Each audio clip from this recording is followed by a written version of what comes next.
মানুষ যখন মারা যায়, জানাজায় দাঁড়ায়া কিছু মুলবি আছে বাবা, কিছু মুলবি আছে। এক মুলবিকে আমি 2-4 জনকে সাক্ষী রাখিয়া ওই দিন কল দিছিলাম যে আপনি এটা কি করলেন। জমিনে কোরআনের আইন বাস্তবায়ন হোক, চালু হোক, কোনোদিনও চাই নাই। এমনও কিছু লোক আছে বেয়াদবের শেষ বেয়াদব আছে না। আর জানা যায় তার মুলবি কয় লোকটা ভালো ছিল, সাক্ষ্য দেন লোকটা ভালো ছিল, সাক্ষ্য দেন লোকটা ভালো ছিল। এরকম আছে না নাই? এরকম কাজ জীবনও করা যাবে না। খারাপ মানুষটা ভালো সাক্ষ্য কোনোদিন দেওয়া যাবে না। কিছুই বলার দরকার নাই, খারাপ বলার দরকার নাই, ভালো বলার দরকার নাই, মিথ্যা সাক্ষ্য দেওয়া যাবে না। এই জন্য বলা হচ্ছে আল্লাযীনা ইয়ামশুনা আলাল আরদি হাওনা, যারা বিনয়ের সাথে চলাচল করে তাদের কাজের মধ্যে প্রমাণ করে দেয় ওই ব্যক্তিটা বিনয়, ভদ্রলোক। এই লোকটা হলো আল্লাহর মনোনীত বান্দাদের মধ্যে হলো একজন। এবার বলা হচ্ছে ওয়াইজা খাতাবাহুমুল জাহিলুনা ক্বালু সালামা। কিছু লোক আছে ঝগড়া ফেসাদ বাড়ায়, নিহাই করে, নিহাই বুঝেন, নিহাই বুঝেন আপনারা? তর্ক বিতর্ক করে, খামাখা তর্ক বিতর্ক করে, আপনাকে বেইজ্জতি করার জন্য নানান ধরনের প্রশ্ন করে। একজনের প্রশ্ন করেছে, হুজুর সূরা ফাতিহা ফা কয়টা? সূরা ফাতিহা ফা কয়টা না আছে, এটা একটা প্রশ্ন হইল। হুজুর যদি কবার না পারে তাহলে তুই কিসের হুজুর? সূরা ফাতিহা ফা কয়টা আছে এটা মূল বিষয় না সূরা ফাতিহা অর্থ কি এটা মূল বিষয়? কথা বলেন। হ্যাঁ, ওয়াইজা খাতাবাহুমুল জাহিলুনা ক্বালু সালামা। অযথা তর্ক বিতর্ক করে, মানুষকে হ্যাঁ প্রতিপন্ন করে, বাজারে বসিয়া মানুষের ব্যাপারে নানান কুৎসা রটায়, হয় এটাও বলে, না হয় এটাও বলে। আছে না নাই এরকম লোকজন? আছে না নাই? মুত্তাকি যারা হবে, বিনয়ী ব্যক্তি যারা হবে, এরা কলু, এরা বলবে সালামা, ভাই সালাম তুই থাক, সালাম দিয়া তার কাছ থেকে বিদায় নিবে। ওইখানে বিনয়ী ব্যক্তি কখনো চোখ দিবে না, মানুষের ব্যাপারে কোনো কথা বলবে না, এবং তর্ক বিতর্ক করবে না, ঝগড়া কাজিয়াও করবে না। আলহামদুলিল্লাহ বলেন।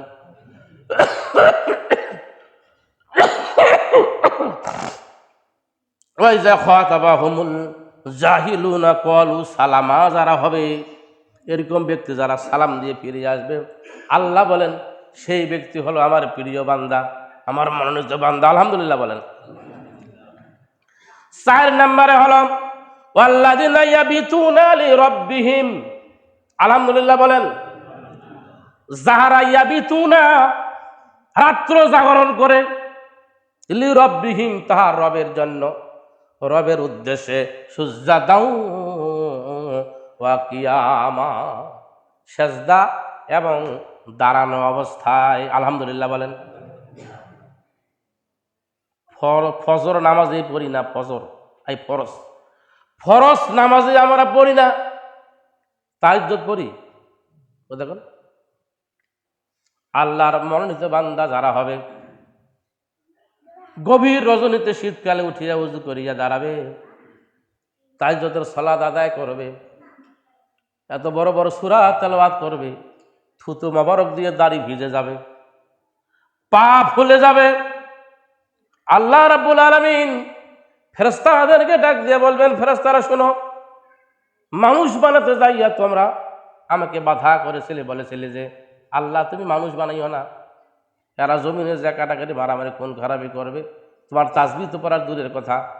এই ফেরেশতারা আসো আসো, দেখো গভীর রজনীতে ঘুমকে হারাম করিয়া, ঠান্ডার সময়ে ওযু করিয়া বিছানা সারিয়া সেজদায় পড়েছে আমার বান্দা আমার জন্য। আলহামদুলিল্লাহ বলেন। যারা গভীর রজনীতে তাহাজ্জুদ পড়ে, কোরআন তেলাওয়াত করে, সালাত আদায় করে, আল্লাহর দরবারে চায়, এই জন্য বলা হচ্ছে যারা এই কাজটা করবে, এই লোকটা হলো আমার মনোনীত বান্দাদের মধ্যে হলো একজন। আলহামদুলিল্লাহ বলেন। সারাদিন রাতে অন্যায়কারীরা কত অন্যায় করে, শিরক করে, অবিচার করে, কুফরি করে, বেঈমানি করে, মানুষের ব্যাপারে মিথ্যা সাক্ষ্য দেয়, অন্যায় অবিচারে ভরপুর। আল্লাহর ওলিরা রাত্রে নামাজ আদায় করে আর দোয়া করে, রব্বানা ওয়ালা তুআখিযনা ইন নাসিনা আও আখতানা। আলহামদুলিল্লাহ বলেন। এরা বলে যে আল্লাহ যদি ভুল করে থাকি, অন্যায় করে থাকি, কুফরি করে থাকি, শিরকি করে থাকি, আল্লাহ তোমার আইনের বিরোধিতা করে থাকি, মাবুদ আল্লাহ ভুল করিয়া আমার এই কাজগুলা করেছে, মাবুদ গো মেহেরবানি করে তুমি আমাদেরকে পাকড়াও করিও না। আলহামদুলিল্লাহ বলেন। এদের কারণেই, এই আলেম ওলামাদের কারণেই, সলিহীন বান্দার কারণেই আমাদের উপরে আল্লাহর গজব আসে না। আলহামদুলিল্লাহ বলেন। না হলে যে আকাম কুকাম ইসলামিক কার্যকলাপের সঙ্গে আমরা জড়িত, আজকে যদি তাহাজ্জুদ গুজারিরা আল্লাহর দরবারে কাটাকাটি না করতো, তাহলে আপনার আমার জীবনে আল্লাহর রহমত করা বন্ধ হয়ে যেত, ঠিক কিনা? এই জন্য বলা হচ্ছে সুজদা ওয়া কিয়ামা, যারা রাত্র জাগ্রত করে সিজদা আর কিয়াম মানে দাঁড়ানো অবস্থায়, মানে আল্লাহর নামাজের অবস্থায় যারা রাত্রকে জাগরণ করে, এইভাবে জালালি রাব্বিহিম, তাহার রবের জন্য যারা জাগ্রত করে থাকে, আল্লাহ বলেছেন আমার মনোনীত বান্দাদের মধ্যে হলো সে একজন। ওয়াল্লাযিনা ইয়াকুলুনা রাব্বানা আসরিফ আন্না আযাবা জাহান্নাম। আলহামদুলিল্লাহ বলেন। আর যারা দোয়া করে, আল্লাহর নিকটে যারা চায়, যারা দোয়া করে, যারা ইয়াকুলুনা বলে রব্বানা, হে আমাদের রব, ইসরিফ আমাদেরকে সরিয়ে রাখুন, আমাদেরকে বাঁচিয়ে রাখুন, আমাদেরকে দূরে রাখুন, ইসরিফ আযাবা জাহান্নাম, জাহান্নামের আযাব থেকে। আলহামদুলিল্লাহ বলেন। সবাই কি দোয়া করে নাকি এগুলো বলেন, নাকি বলেন? হ্যাঁ, আল্লাহর মনোনীত বান্দার গুণ থাকবে 13টা। কয়টা? 5 নাম্বার গুণ হলো রাব্বানা ইসরিফ আন্না আযাবা জাহান্নাম। এই মনোনীত বান্দারা এরা দোয়া করবে আল্লাহর দরবারে, আল্লাহ জাহান্নামের আযাব থেকে তুমি আমাদেরকে দূরে সরিয়ে রাখো, আল্লাহ জাহান্নামের আযাব তুমি আমাদের দিও না। আমরা নামাজেই পড়ি না, দোয়া তো পড়ার দূরের কথা, ঠিক না? তাহলে আল্লাহর মনোনীত বান্দা আমরা কি হতে পেরেছি? ইন্না জাবাহা কানা গরামা, অবশ্যই অবশ্যই আল্লাহর আযাব হলো ক্ষতিগ্রস্ত, বিপজ্জনক। ইন্নাহা সাত মুস্তাকাররা ওয়া মুকামা। এরপরে বলা হচ্ছে ওয়াল্লাযিনা ইজান ফাকুলি ইউসরিফু ওয়ালাম ইয়াকতারু ওয়া কানা বাইনা যালিকা কাওয়ামা। আলহামদুলিল্লাহ বলেন। খরচ করার সময় যারা ইয়াসরিফ করে না, তাসরিফ করে না, অপচয় যারা করে না, হিসাব করে করে যারা খরচ করে, আবার কৃপণতাও করে না, ওয়ালাম ইয়াকতুরুনা, এবং কৃপণতাও করে না, এমন ব্যক্তিরা হলো বিনয়ী, আল্লাহর মনোনীত বান্দা। আলহামদুলিল্লাহ বলেন। অনেকেই আমরা খরচ করি, তাফসীরের মধ্যে এখানে অনেক কথা বলা হচ্ছে। এই শব্দের মধ্যে আমরা খরচ করি বাহাদুরি খরচ, মানুষ দেখানো খরচ করি কি করি না? বাহাদুরি কিছু খরচ আছে। হ্যাঁ, 23,000 টাকা দিয়ে একটা বেটা ছোট সাইকেল কিনিয়া দিছে, বাড়ির পাশের মানুষ না খায়া আছে। কথা বলা, ছোট্ট একটা সাইকেল 40-4200 টাকা দিয়ে কেনা যায়, 4,000 5,500 টাকা দিয়ে একটা সুন্দর সাইকেল পাওয়া যায়। তা না করি 22-23,000 টাকা দিয়ে একটা সাইকেল নিয়ে বেটার টানে, আর বাড়ির আশেপাশে মানুষ না খায়া আছে। আসে না নাই এরকম? সেই দিকে তার নজর নাই। এই জন্য বলতেছে লাম ইউসরিফু, এরা যখন খরচ করে তখন এরা অপচয় করে না। বিনয়ী ব্যক্তি কোনোদিন অপচয় করে না। আল্লাহর মনোনীত বান্দা যারা হবে এরা কোনোদিন অপচয় করে না। অপচয়,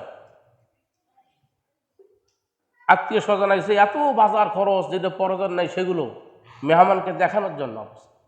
এখানে অপচয়ের দ্বিতীয় ধাপ বলা হয়েছে যে দান সদকা করে মানুষ দেখানো, এটাও হলো অপচয়। এটা কি? যারা মানুষ দেখানো দান সদকা করে, এটা হলো অপচয়।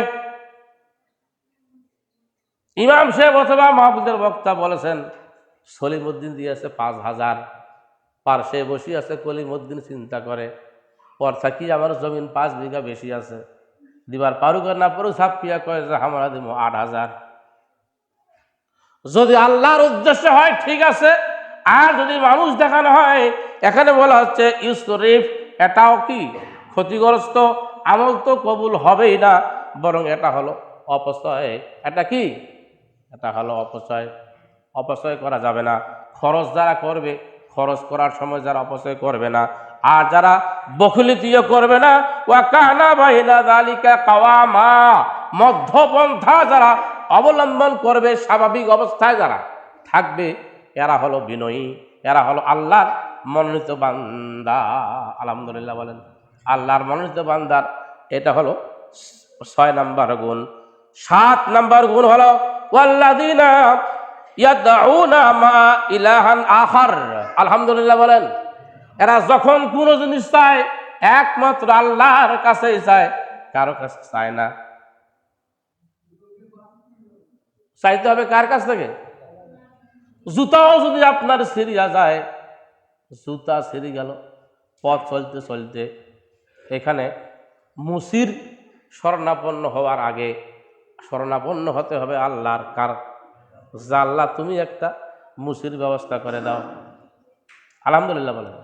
তা না করি আপনি আগে মুসার ওই কি বলে আপনার মুসির ব্যবস্থা করার জন্য গেলেন, কিন্তু আল্লাহর নাম নিলেন না, আপনি ক্ষতিগ্রস্ত হবেন, আপনি বিনয়ী হলেন না।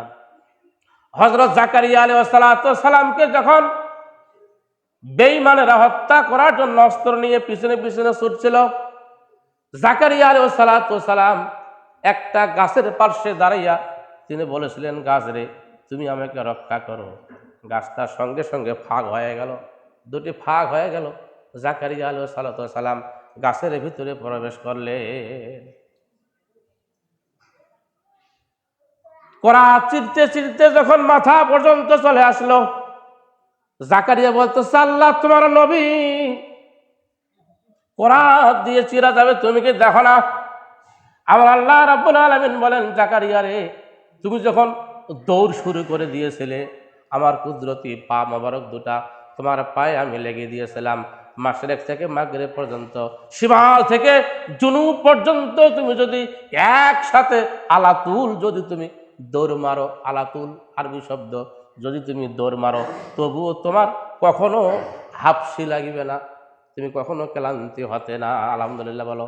কিন্তু তুমি আমার কাছে সহযোগিতা না চাইয়া তুমি গাছের কাছে সহযোগিতা চাইছো। তুমি যদি আর কোনো কথা বলো জাকারিয়া, তাহলে নবীর দপ্তর থেকে তোমার নামটা কেটে দেওয়া হবে। তাহলে চাইতে হবে কার কাছে?